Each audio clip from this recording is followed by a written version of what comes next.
Olá, amigos. Aderivaldo Cardoso, iniciando um novo projeto Política Inteligente, o nosso podcast. Nós vamos falar de política. E esse nome não é por acaso. Política Inteligente é a aproximação entre a política e a comunidade. A política comunitária, aproximar você que está aí da base de pessoas que fazem política, mas que fazem política dentro da comunidade. Não apenas os políticos profissionais, mas os políticos por vocação. E nós estamos aqui com minha companheira de bancada, minha filha, Juliana Cardoso, que assina Juliana Brilhante, minha filha linda e maravilhosa. Bem-vinda, filha. Boa tarde, galera. Vai ficar feio falar isso, minha filha linda e maravilhosa? Não, tá ótimo. Tá bom. E aqui no nosso primeiro programa, meu amigo Jordenes, professor Jordenes. Jordenes, seja bem-vindo. É um privilégio estar com você. Para os outros, Aderivaldo Martins Cardoso. Para mim, Deri. Mas, acima de tudo, um estudioso, um trabalhador, um pensador e uma pessoa que me orgulha fazer parte do rol daqueles que eu admiro. São poucos, porque, na verdade, para se admirar, tem que se querer modelar. E eu modelo a sua postura, a sua conduta, a sua vida. É um prazer estar aqui. Obrigado, meu amigo. Eu fiz questão que você fosse o primeiro, porque como alguém que também está ligado à educação, Sim. Apesar de ser da segurança, você sabe do nosso papel, Sim. Eu modelo e me inspiro. Então aqui é uma troca, é um amigo, e aqui vai ser um bate-papo entre amigos. Isso. E eu fico muito feliz, porque na verdade, Deri, o que acontece? Nenhum fruto cai longe de sua árvore. Então, eu estar aqui com a Juliana significa dizer que você está deixando um legado, né, para a posteridade. Então, você representa... Eu acho que é a essência desse nome, brilhante. Você é poeira de estrela, então você não está aqui à toa. E você, Juliana Brilhante, o que você acha? O que você entende da política e qual o seu papel aqui nesse momento? Eu acredito que a política é um caminho que está presente em tudo. A política hoje, para mim, é eu ir na padaria, falar com alguém. E eu vivo a política desde muito nova. Aprendi com meu pai. Sim. Vivo a política, acredito que desde os 10, 12 anos. Mais presente, que foi quando ele decidiu se candidatar. Sim. E eu aprendi bastante, aprendo todos os dias. E eu acho que não digo o que a única esperança, mas eu digo que é a gente quebrar os preconceitos que a gente acredita que estão na política. Juliana, na verdade, eu entendo assim, a política ela é a arte de evitar a guerra e a miséria. Onde não há política, existe o totalitarismo. Existe uma ditadura, existe algo que impede que as pessoas possam ser o que elas querem ser. A política, na verdade, tem como objetivo fazer com que as pessoas sejam o que elas querem ser. Né? Então, demonizar a política é, na verdade, uma armadilha. É algo que as pessoas não compreendem, Deri, que é uma armadilha instituída para que todos sejam coadjuvantes e não queiram ser os protagonistas. Perfeito. Enquanto ficam com esse discurso de que... E muitas pessoas falam para você, falam para mim, o que você está fazendo com a política? Por que você está misturando com isso? E tantas pessoas boas que ficam longe da política justamente por não querer se misturar com a política, não querer se misturar com a política. Eu converso muito com as crianças e eu falo para as crianças o seguinte: haveria uma eleição no jardim e o inseticida se candidatou a presidente do jardim. Ele convenceu as abelhas a trabalharem para ele. As borboletas disseram que iriam votar nulo, mas não sabiam que o voto nulo o beneficiava. E os grilos disseram: eu não dependo de política, eu tenho minha própria vida, eu não participo da política, eu não quero saber, este assunto não me interessa. O inseticida ganhou, ele matou as abelhas, as borboletas e os grilos. Quem não participa do processo elege inseticidas. E não pode reclamar quando eles matam creche, transporte, saúde, educação e segurança. É o silêncio dos bons que mata milhares. É isso aí. Era isso que eu estava querendo dizer. Mas foi o que você disse. Que maravilha. E olha a cara do papai. Bom, Jordenes. Sim. Quem é o Jordenes? Se eu soubesse, eu te responderia. Pergunta difícil essa. Quem é o Jordenes? Se eu soubesse, eu te responderia. Eu estou levando essa vida toda nessa pergunta que adquire resposta a cada ano. E a cada ano a resposta muda. Porque, na verdade, eu quero ser tanta gente porque eu sou aqueles que eu conheço. Perfeito. Eu sou a mãe que quer uma creche, eu sou um pai que quer o atendimento para um bebê com febre de 39 graus, eu sou um jovem que quer uma pista de skate. E aí eu entendo que a empatia não é que eu me coloque no lugar deles, mas é que eu tente sentir o que eles estão sentindo. E você sente muito. isso? Eu não consigo, Deri. E esta é a minha maior frustração, porque se eu conseguisse, eu lutaria o tanto que é necessário por eles. E eu não luto o que é necessário. Eu luto até o esgotamento das minhas forças. Portanto, me impede de fazer mais a minha incapacidade de perceber o tamanho da dor. Porque no DF, por exemplo, eu aprendi com o grande escritor Aderivaldo Martins Cardoso, no seu livro Policiamento Inteligente, no capítulo 3. Que por acaso está aqui. No capítulo 3, ele vai explicar muito minuciosamente toda essa complexidade do DF no que diz respeito ao seu território. Perfeito. E aí, o que acontece? Veja como é interessante ser um município e, ao mesmo tempo, ser quase um estado, quase um país. E eu coloco com muita tranquilidade de que nós precisamos eliminar o CEP como referencial para atendimento social. O que me interessa se uma mãe em trabalho de parto está em Santa Maria, mas mora em Planaltina? Aquele bebê não escolheu o lugar de chegar. Excelente. Ele chegou no DF, na capital da República. Portanto, é nosso dever que ele seja acolhido e no seu primeiro choro, envolto num lençol limpo e não no assoalho de uma viatura ou num banco de parada de ônibus, ele saiba inconscientemente, porque ainda não tem essa noção cognitiva, mas saiba que nasceu na capital da República e ele pode ser o mandatário do país na capital da República. Quando você fala aí, não interessa se ele veio de Santa Maria ou de Planaltina, ainda temos aqueles que vêm de fora do DF, que vêm do entorno, que vêm do Goiás, que vêm da Bahia e que estão aqui e que precisam desse apoio também. Deri, o meu pai decidiu que o seu legado para a posteridade seria os seus filhos estudarem. Do meu tataravô ao meu avô, os filhos tinham a missão de trabalhar braçalmente. E o meu pai decidiu que ele seria a quebra do paradigma, a ruptura do elo de escassez de toda uma vida.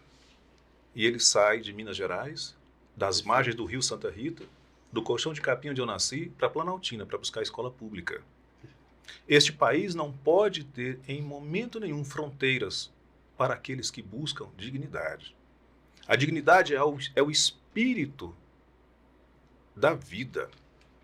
Então, como impedir que alguém busque socorro, busque oportunidade? Portanto, eu coloco para você com muita dor até, de que as pessoas, infelizmente, não percebem a armadilha que é ter uma parada de vidro temperado, iluminada por LED, num lugar, e uma parada de concreto que serve de outdoor de forrós que risca a faca, em outro lugar. Eles não conseguem perceber a dicotomia do pensamento público na instalação desses dois equipamentos. Eles não conseguem entender que num determinado lugar, quando tem uma roçagem, alguém vem com uma telinha do lado protegendo. E em outro lugar, uma mãe com um bebê no colo recebe em suas pernas pedradas, pedaços de vidro, porque esta mesma telinha não é colocada. Interessante, você falou um negócio aí que me fez lembrar do meu pai. Meu pai sempre falou para mim, semelhante ao seu, não consigo falar tão bonito como você, que sai natural, mas ele sempre falou uma coisa interessante, que minha filha sempre ouviu. Abaixo de Deus aqui na terra, só os livros para transformar a nossa vida.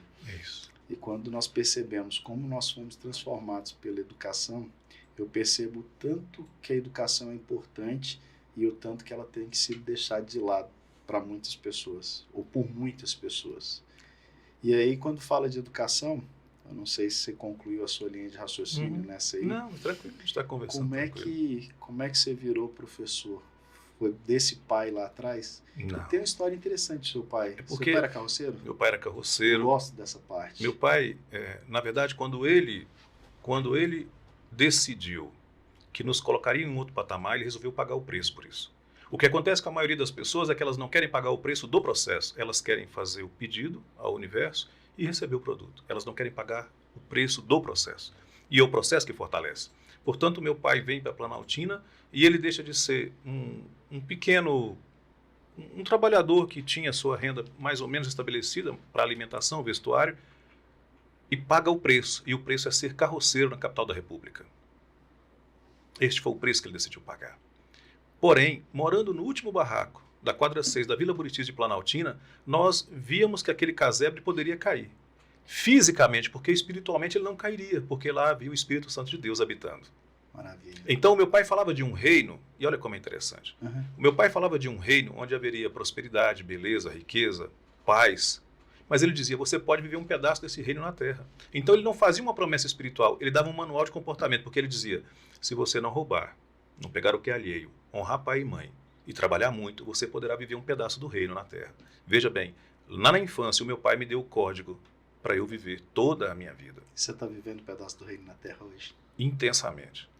Eu saboreio esse pedaço do reino porque eu acredito que o lobo e o cordeiro pastarão juntos e juntos saborearão o doce sabor da aurora. Então eu não quero saber quem é lobo, não me julgo cordeiro, eu quero só conviver, porque cada um é o que é. E aí? Gostando, Gi? Gostando, muito bom. Ele foi isso que eu escolhi para ser o A primeiro. história é boa. E aí muitas Pode vezes continuar. as pessoas falam assim, mas por que você se embrenha na seara da política Era a pergunta que eu iria fazer. Pronto. Você está adiantando, está lendo meu papel, vou esconder Não, aqui. não tô. É porque, na verdade, as pessoas falam, mas você com uma história tão interessante, por que entrar neste mundo tão denso, tão obscuro, de meandros tão complexos? Por que isso? Porque só há uma forma de você tecer um pensamento correto sobre algo, é estar dentro daquilo. Você não pode falar de nada que você não conheça plenamente. Você não pode dar a sua opinião sobre aquilo o qual você não domina, senão você é desonesto intelectualmente, senão você induz as pessoas ao erro. Portanto, eu não posso julgar aqueles que vivem na política sem que eu a conheça por dentro. Excelente. E eu decido embrenhar neste caminho, mas eu decido também qual é a minha linha de atuação. Claramente, a minha linha de atuação é o social. Eu escolhi o social como meio de atuação na política. A política, no meu contexto, na minha visão, é a parte social. Porque, entenda, a educação não resolve todos os problemas do mundo. Eu iria perguntar, é o social, mas eu achei que era educação. Por que o social? Porque a educação não resolve todos os problemas Mas do não mundo. deixa de fazer parte. Mas nenhum dos problemas do mundo se resolve sem educação. Então você tem educação para o trabalho, educação para a saúde, Entendi. né? A educação formal.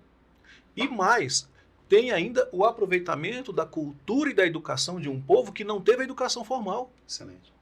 Então, se nós não tivermos a humildade de entender que há também uma aprendizagem com aqueles que não tiveram a oportunidade de pisar numa escola, nós seremos seletistas. Quanto tempo você está lá como diretor do Arapuanga? Eu estive lá na escola, eu já estive lá algumas vezes. Na verdade, eu cheguei ao CEF Arapuanga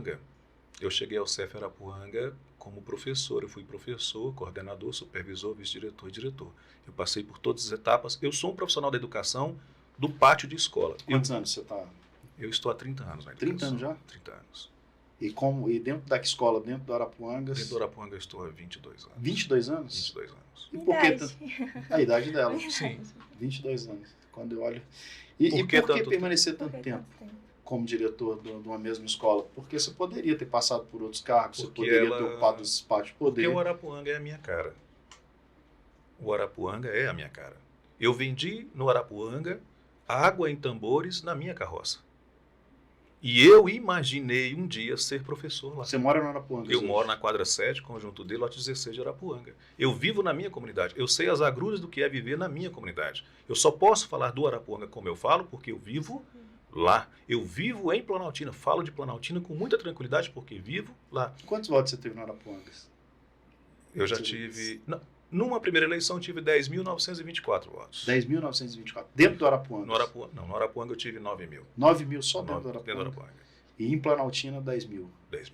Você é uma liderança de Planaltina. Liderar e influenciar pessoas. Você é uma liderança dentro de Planaltina? Eu acredito que não, porque, na verdade, ao não me ver como um líder, eu trago as pessoas para andar ombreadas comigo. Se eu me visse como um líder, eu queria que elas estivessem atrás de mim. E essa é uma questão filosófica, mas ela é muito mais prática, porque as pessoas que andam comigo, elas sabem que elas podem contar comigo. Todos nós somos líderes de alguém, na minha percepção. Tá, mas depende... Você não acha que lá dentro você não influencia tantas pessoas para ser o líder delas? Na verdade, quando eu faço o meu trabalho, eu as liberto para que elas sejam líderes da única coisa que você deve ser líder na vida.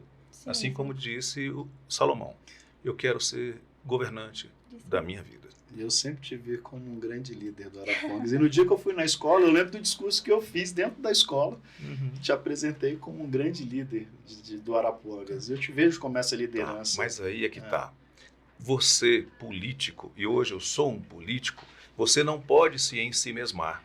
Entendi. Ao se ensimesmar, você se vê como líder, portanto, você cria um espectro, você cria uma máscara para viver em público. E vive a sua vida privada de maneira que o público não saiba. Como eu não me vejo como líder, eu procedo de tal forma que eu estou sendo observado o tempo inteiro. Há uma historinha jurídica que só pode ser feita, só pode ter acontecido nos Estados Unidos, não no Brasil, pelo formato jurídico, que é a noiva que desaparece. Ela desaparece sem vestígio nenhum e o noivo é levado a julgamento porque é acusado de ter sumido com ela. O seu advogado, numa artimanha, no dia do júri sair para dar o veredito, ele diz: antes eu quero mostrar minha última testemunha, que adentre aqui ao fórum a minha testemunha. E entra uma moça idêntica à moça que sumiu. E todos ficaram admirados. Então, no direito americano, ele lança a dúvida. Havendo a dúvida, não vai poder condenar. Sim. Pois bem, ele sai, o corpo de jurados volta e dá o veredito culpado. E o próprio juiz assustado diz: mas vocês todos não olharam para a moça? E o presidente do júri disse: menos o acusado. Ele sabia que ela não ia entrar pela porta. Então, excelente. Quando você pensa que ninguém está te vendo, tá te observando. Todo mundo está te vendo. Então, eu me porto não como um líder. Eu sou um morador da cidade, indignado com as coisas ruins, só que tem uma coisa. E isso é importante. Você mostra o caminho. Isso é importante para a política inteligente. Isso é importante para a política inteligente. E o que é importante para a política inteligente? Edmund Burke disse o seguinte: o governo é para os mortos, os vivos e os que vão nascer. Portanto, se você morre, por exemplo, no DF, que seja com dignidade, e não por abandono, fome, crime. Se você vive no DF, que você tenha perspectiva, tenha sonho. E se você vai nascer no DF, você vai nascer num lugar maravilhoso, porque tem como te receber com dignidade. Por isso, tem que existir um Estado que se preocupe com essas três formas. A outra coisa, relativa à Planaltina, que serve, e aí como eu falei, o CEP não deve nos nortear, serve para Planaltina, Santa Maria, Estrutural, Varjão, sei lá, para todo mundo. Que é o seguinte: Tolstói disse: há pessoas que dentro das mais belas florestas, debaixo das mais belas árvores, de frente às mais belas flores, às mais belas fontes, só conseguem ver lenha para sua fogueira. O problema da maioria dos políticos é que eles veem os eleitores como lenha para sua fogueira. E que fogueira é essa? O seu ego. Entendi.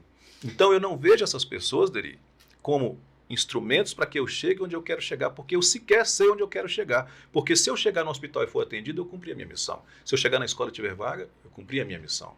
E lá em Planaltina, se você fosse falar sobre 3 problemas de Planaltina e 3 soluções enquanto parlamentar, o que você me diria? Elas servem para qualquer lugar do DF que tenha a vulnerabilidade que Planaltina tem. Precisamos investir na educação profissional. E investir na educação profissional passa por um negócio muito simples que ninguém dá valor, mas eu dou um valor extremo, que é o ensino de línguas. É fundamental. Qualquer governante deveria se preocupar com o ensino de línguas. Veja, quando a Inglaterra vai embora da Índia, o que ficou lá? O que ficou lá? A língua inglesa. 60% do corpo de cálculo da NASA hoje é feito por paquistaneses e indianos. Então, os SEALs, eles devem proliferar nas cidades. Professor, mas o senhor vem num podcast de política inteligente falar de SEAL para resolver o problema da cidade. Eu estudei no SEAL, é verdade. Estou dizendo que é uma ferramenta fundamental.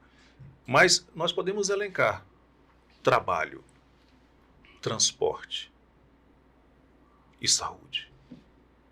Porque são os 3 pilares que fazem uma família dormir em paz. Entendi. Se houver alguém doente e não tiver atendimento, a família não dorme. Se não houver uma renda por um trabalho, a família não dorme. Não é? Então, eu coloco para você que nós precisamos entender isso. A política do DF deve mudar, porque importante, as coisas são importantes, mas as pessoas são preponderantes, as pessoas são fundamentais. E a política no DF hoje não cuida de pessoas. Entendi. Eu gostei desse negócio do CIO. Você que estudou no CIO, Gil, o que mudou para você estudar no CIO? Acho que me abriu a mente. Porque lá a gente tem feira de línguas, a gente conhece sobre os países, não só sobre a língua que você estuda. Eu fiz inglês lá por 5 anos. Lá a gente tinha feira, a gente ia na sala do pessoal do inglês, do alemão. A gente tinha esse contato com a diversidade. E eu acho que abre a nossa mente para fazer um intercâmbio, Claro. para para ver outras oportunidades também, tipo, conhecer outras culturas, e eu acho que isso é muito importante para o desenvolvimento de qualquer pessoa. E você podendo falar para o parlamentar futuro parlamentar sobre essa questão do CIL aí, alguém que tem um projeto ou que defende essa ampliação do CIL, o que você diria para ele? Eu acho que melhorou bastante, porque hoje a gente consegue encontrar um CIL em Riacho Fundo 1, por exemplo. Mas eu acho que essa expansão mesmo de mais cidades. Antigamente era muito concentrado no Plano, no Guará, em Taguatinga. Hoje a gente já tem no Riacho, mas eu acho que continuar essa expansão de cidades, eu acho que é algo muito importante. E com base no CIL, aí eu vou falar de algo que eu sou fã também, que eu não é tão voltado para a questão intelectual das línguas, mas é voltado para as artes e voltado para a questão do próprio esporte.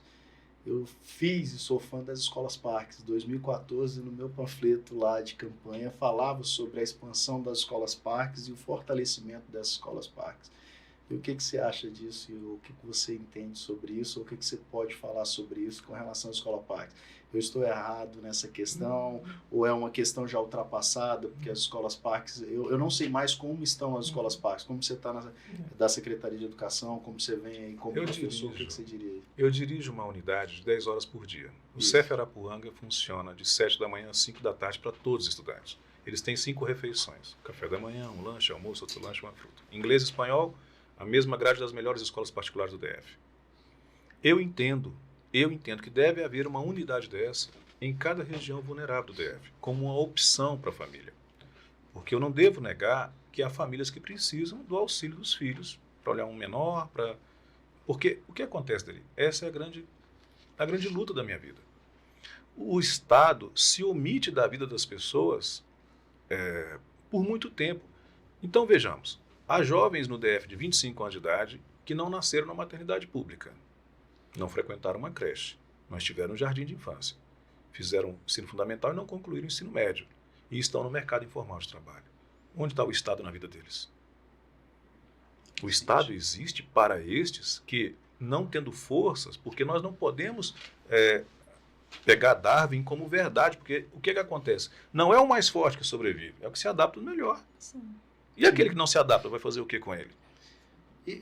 Então, a escola integral, ela é a evolução da escola parque, porque é o que é possível fazer agora. Sim. E aí eu coloco para você com muita tranquilidade. Muitas vezes o meu menino da escola, a minha menina, quando recebe o prato com o almoço da minha educadora da alimentação, porque não é merendeira, ela é educadora da alimentação. Sim, gostei do termo. Ela olha nos olhos dele. Então, mais que a fome de comida, matou a fome de afeto. Então nós estamos falando de educação social. Quando você fala de escola integral, você está falando de educação social, por isso você defende tanto social? Eu estou falando de 1/4 da população do DF, que se tivesse um programa de dentista na escola, atenderia 1/4 da população do DF. Se tivesse o oftalmologista da escola, atenderia 1/4 da população do DF. Se tivesse a saúde para as meninas, nós teríamos, pelo menos, por baixo, 350 mil meninas acompanhadas pela saúde. Veja bem, por que os governantes não enxergam que as escolas elas são um tesouro do ponto de vista para aqueles que querem zelar do povo. Porque lá você tem os dados da mãe. Veja bem, eu não sou ninguém, eu sou um professorzinho de escola. Mas eu sei as mães das minhas alunas que estão em dia com o exame ginecológico. Eu sei os pais dos meus alunos que estão em dia com o urologista. Eu sei porque eu convivo, eu pergunto a eles, eu faço reuniões, nós fazemos palestras, nós buscamos profissionais para conversar com eles. Eu zelo da população que está sobre a minha responsabilidade dentro da escola. Excelente. Então, mas eu não posso pedir que os meus colegas gestores façam a mesma coisa, porque hoje, Deri, está sobre a escola a responsabilidade da recondução para a normalidade de um país que passou por uma pandemia. Deri, os meus colegas professores, eles foram seres sobrenaturais. Por quê? Porque as ferramentas para a gestão da pandemia no processo de educação, elas foram próprias. É como chamar, Gil, um chefe de cozinha e falar, eu quero que você prepare para mim um prato delicado, um prato fino. Sim, mas onde estão as ferramentas? Não, você traga as suas panelas, as suas frigideiras, mas as minhas próprias ferramentas, sim. Mas eu não estou no seu restaurante? Sim, mas trago. Então, nós professores, com o nosso notebookzinho velho, com a nossa câmerazinha velha, e aprendendo a fazer. Percebi isso. Nós nos qualificamos ao longo do processo. Verdade. Eu percebi muito isso. Eu leio muito, eu gosto muito da pauta educação. Eu fiz pedagogia por 2 anos. Sim. Não continuei, mas eu acredito que o quadro também, hoje a gente tem professores que são mais velhos, e aí quando colocam um ensino de tecnológico, todo mundo ficou perdido, não teve preparo, e isso foi um erro muito grave. E foi um susto para todo mundo. Nesse período eu estava na Ceilândia, era subcomandante disciplinar lá, e aí foi um susto para todo mundo, porque o prazo foi muito curto. Sim. Isso exemplificou muito bem. Todo mundo teve que levar suas panelas, teve que levar suas ferramentas. Inclusive os pais em casa. Os pais, os alunos que não têm acesso Sim. à internet, que não têm Sim. acesso a um telefone, que não têm Sim. acesso a um computador. Sim. E aí tivemos que trabalhar o híbrido. E eu Como é falo, que foi isso na sua escola? eu falo nesse instante como um agente político, eu queria pedir às pessoas que nos assistem que quem nos assiste aqui é um pessoal formador de opinião, Sim. que tem uma visão de mundo, uma visão holística, enfim. Gente, o que os professores fizeram neste período de pandemia foi algo extraordinário, porém a volta às aulas presenciais não significa normalidade, porque a educação é um processo. Nós tivemos crianças que teve esse processo interrompido, eles estão voltando agora, e eu exemplifico muito tranquilamente da seguinte forma. 2 meninos do 6º ano, um teve creche, teve jardim de infância, entrou na idade certa na escola. O outro não teve nada disso. Quando ele entra na escola, ele não conhece o coletivo, o que é do outro, o que é autoridade. Ele desconhece o convívio na coletividade. Portanto, ele passa a ser o indisciplinado.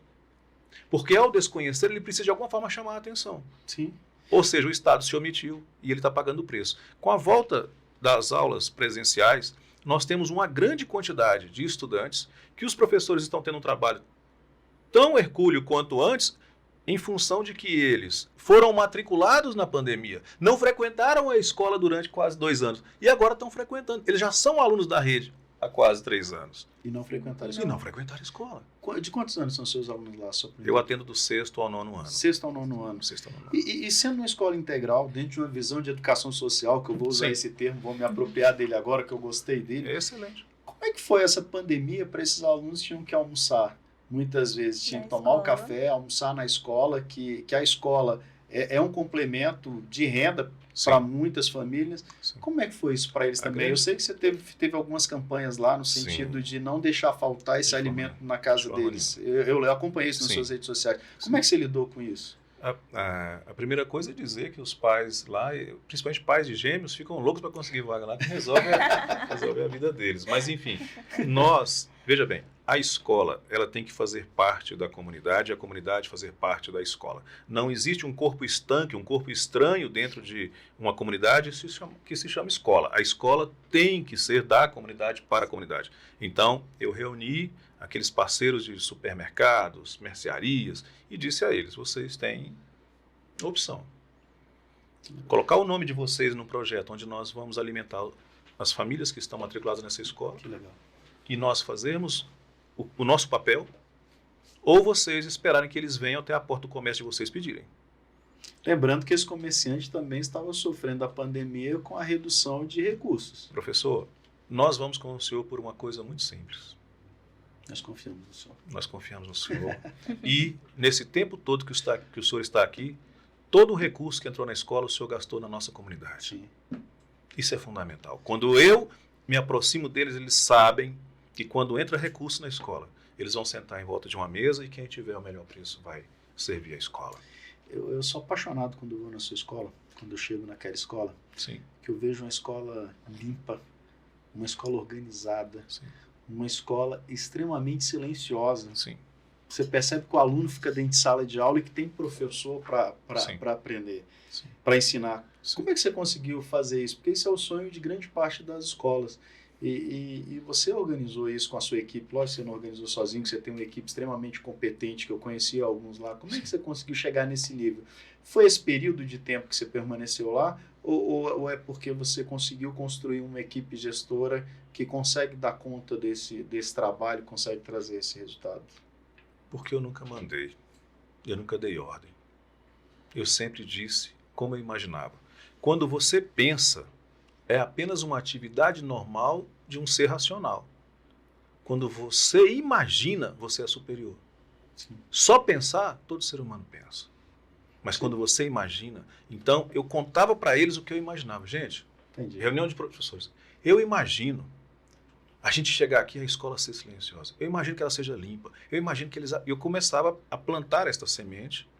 E essa semente ela ia germinando porque aqueles que queriam apenas o salário ou queriam apenas estar ali cumprir o horário... Acabou indo Sim, embora. embora. Não, mas quem pegava a visão, quem comprava a imaginação, falava, é aqui que eu quero ficar. E aí não passou a ser uma coisa minha, é uma coisa nossa, é um caminho nosso. E aí o estudante, e eu não vou negar, há aqueles que não querem nada, estão lá pela alimentação, estão lá pela segurança, estão lá pelo dentista, estão lá pelo... Sim. A mim não importa, porque eu preciso que ele esteja lá e quem sabe por osmose esse ser não se deixe contagiar pelo processo, porque a escola tem espírito, o espírito da escola. Sim. Não é? Então, eu quero falar para você que grande parte do que temos lá foi porque exigimos de todos os políticos que nos tratassem com respeito. Nós nunca fizemos politicagem na escola. Nós nunca nos deixamos usar. Pegue o histórico de emendas na escola. Pegue o histórico de... Você verá que não há. Nós não somos... Costumam mandar emendas Nós... para lá? Os não. políticos ajudam? Não, nós não Os somos... recursos que você não. tem é só pedágio? Nós recebemos um pedágio de R$52 mil por ano. Com 52 mil você faz aquilo que nós vemos quando chega lá. Só Sim. tenho a dizer parabéns. Não, mas o que acontece? Sim. No sábado passado, uma empresa foi lá e detetizou as calhas para mim. Parceria. Eu não pedi. Eles foram lá e fizeram. Porque a empresa é do bairro. Eu acho que quando a gente vê, quando os comerciantes veem resultado, eles ajudam, porque de certa forma eles estão sendo ajudados. Eu acho que é assim que funciona. É retribuição. O sistema, ele se retroalimenta. E que sistema é esse? O sistema do bem, do bom e da bondade. Essa tríade, ela é retroalimentada porque, na verdade, nós não viemos a esse mundo para ser represa. Você pode só repetir a tríade? Foi rápido. Não vou falar, você vai me convidar a próxima vez, eu falo, senão eu vou gastando tudo uma vez. Estou gastando todo o meu arsenal aqui, você é miserável. Você está fazendo aqui, eu estou escrevendo aqui. Porque o que acontece? Nós não viemos a esse mundo, políticos, professores, cientistas, ninguém veio a esse mundo para ser represa. Você tem que ser fonte, porque fonte, ela jorra.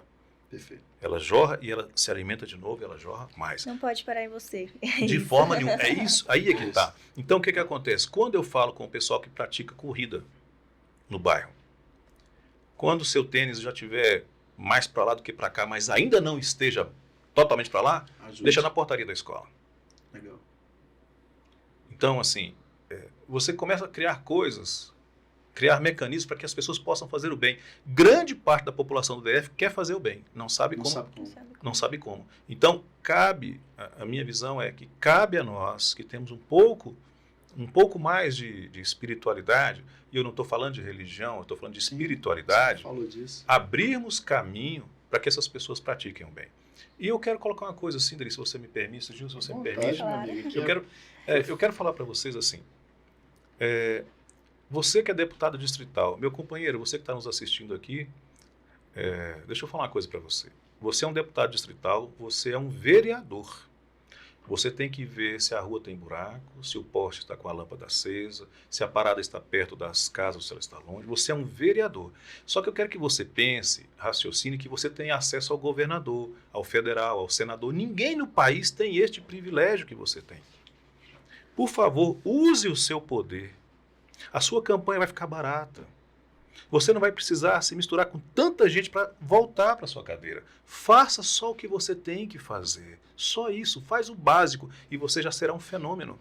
Você falou um negócio interessante. Resumindo o que você falou, você falou de política comunitária e você falou que a coisa mais importante que um parlamentar tem é o acesso. É o acesso que nós não temos. E ele não utiliza isso muitas vezes. Não. Porque, na verdade, infelizmente, as nossas comunidades elas são usadas como um degrau. Câmara Legislativa, Federal e depois o carpete azul. Se eu chegar no Senado. Se eu chegar no Senado, ninguém me alcança. E aí está no mundo ideal, 8 anos, tranquilo. Isso é uma armadilha imensa, profunda e destrutora.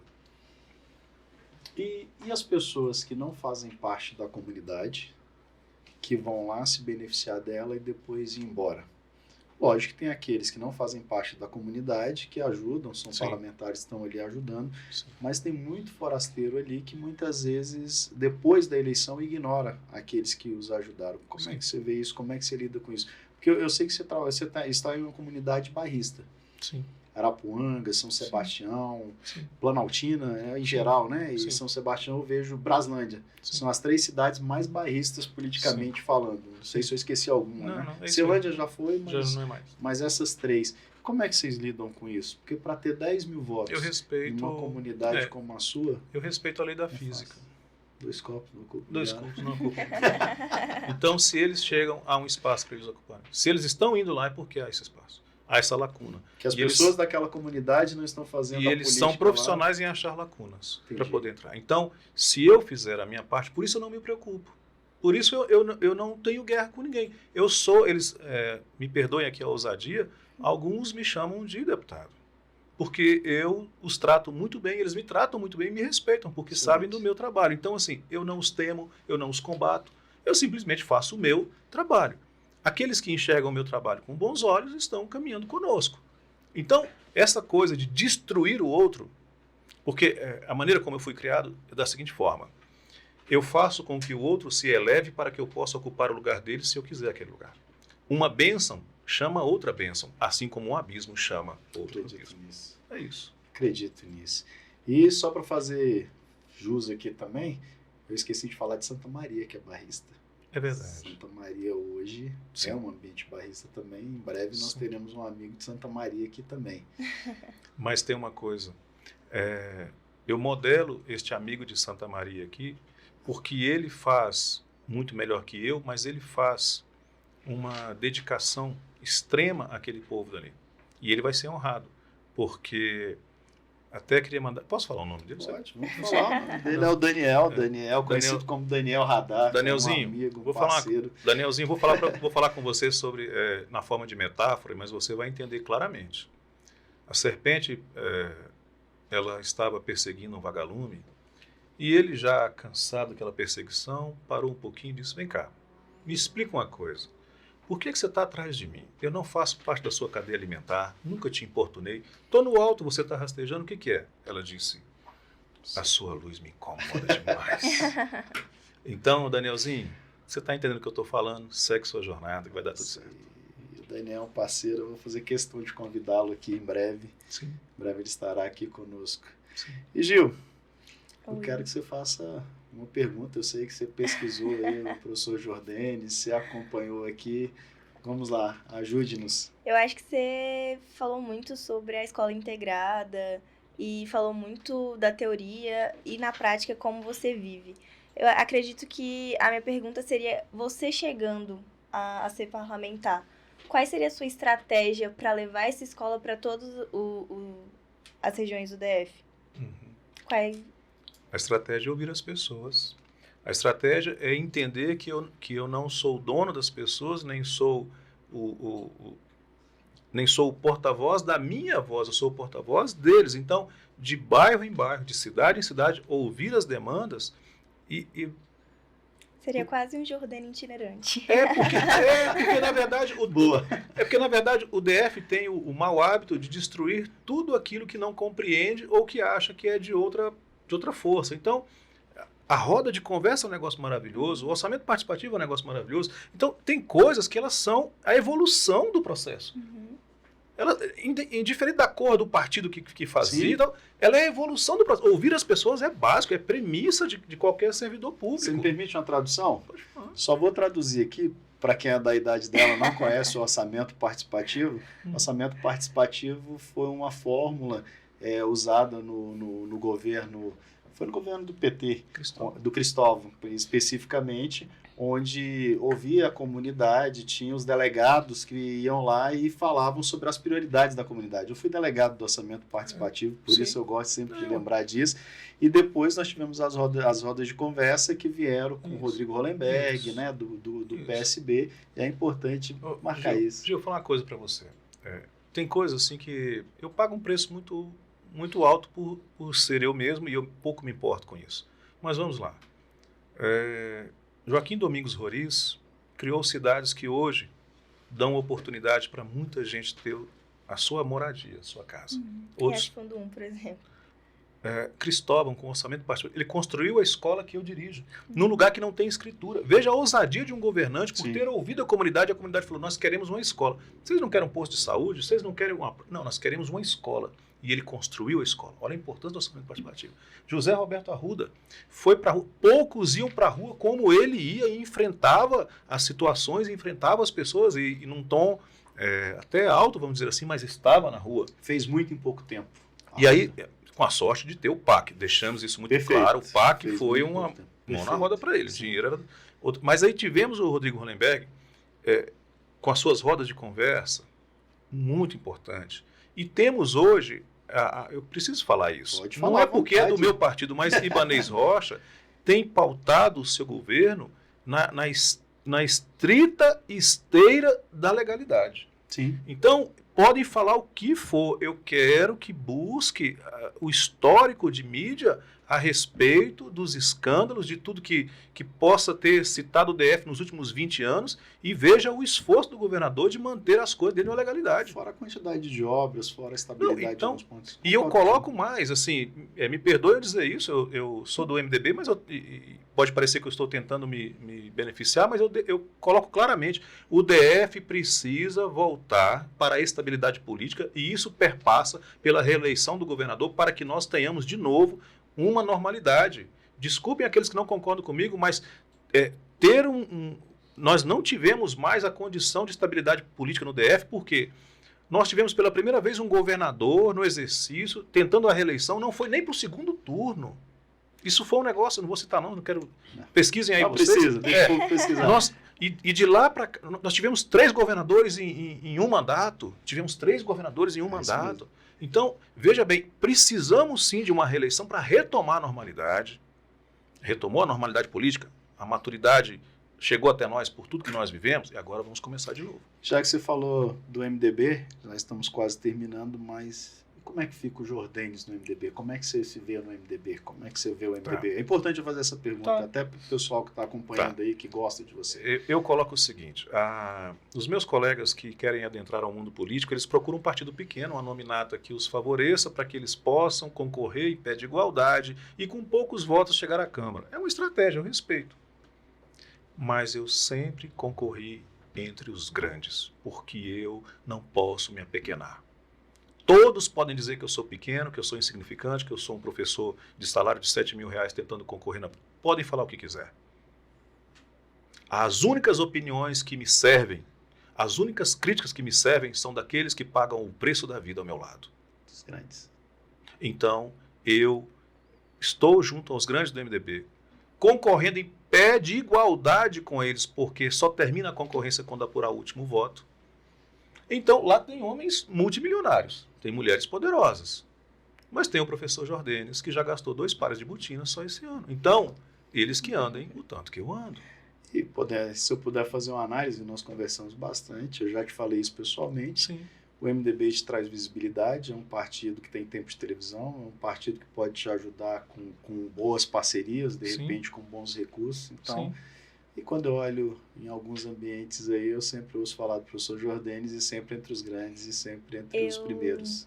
Eu vejo toda essa situação em 2 conceitos que eu gosto bastante, que é o treino até se tornar e você é a média de 5 pessoas à sua volta. Então, continue. Tá no caminho certo. Tá no caminho certo. E eu falo mais, eu penso que aquele pensamento de Ulisses Guimarães que fica povoando na minha cabeça. Eu só caço briga. Eu fico caçando briga o tempo inteiro. Eu sou um cara, eu fico caçando. O meu problema eu estou sempre brigando por alguma coisa. Mas o que acontece? Eu sou caçador de nuvens. Eu caço as nuvens. E Ulisses disse: sou caçador de nuvens, fui caçado por tempestades, mas foi uma delas que me trouxe ao topo de glória. Então serão as tempestades às quais eu estou envolto que vão me levar para o topo. É isso aí. E você, Gil? O que você tem a falar aí para os nossos nossos seguidores, nossos telespectadores, nossos ouvintes, não sei onde estão ouvindo. Eu acho que pode ser estranho, né? Uma menina de 22 anos participando de uma conversa sobre política inteligente. Mas eu volto no meu conceito que eu acabei de falar. E eu gosto sempre de ser a menos inteligente da mesa. Eu gosto de andar com pessoas mais inteligentes e gosto de andar com os grandes também. Nossa, mas aí você nos colocou numa situação complicada pelo seguinte. Você é a nossa evolução. Sim. Você é a nossa evolução. Por isso, aprender sempre. Nós ainda teríamos que viver outro tanto de vida que já temos para chegar onde você já está. Sabe por quê? Porque você é um mapa limpo, cujas rotas, hoje você tem muito mais liberdade para traçar do que ele e eu tivemos. Então, trace essas rotas de maneira que você sempre se torne livre. Não se prenda a nada que te faz pensar duas vezes acerca de eu vou ou não vou. Sim. Vá. Professor, mas tem um preço, eu posso me machucar. Levante-se. Professor, mas ficou a cicatriz. Significa que você passou por lá. Então, eu quero te incentivar a buscar saber, mesmo que custe algo, porque todo saber que vale a pena custa algo. Aquele saber que não custa nada, ele está aí solto, ele não vale a pena.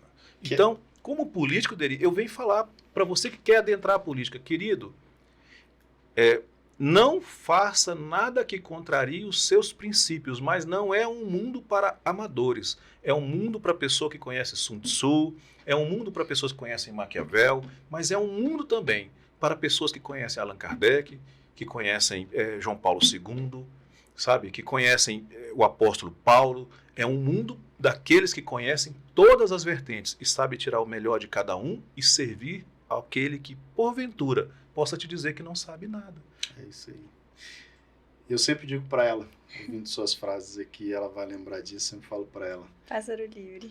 Falo para ser dos 3 pássaros. Eu falo e conto a história do pássaro livre, pássaro preso, pássaro livre. Que o pássaro livre, ele sempre vinha, pássaro preso, um dia eu vou e nunca mais voltou. E sempre falo para ela, nunca deixe ninguém matar seus sonhos, nem mesmo eu. Isso. E nem mesmo eu mesmo. Entendeu? Porque a gente auto-sabota.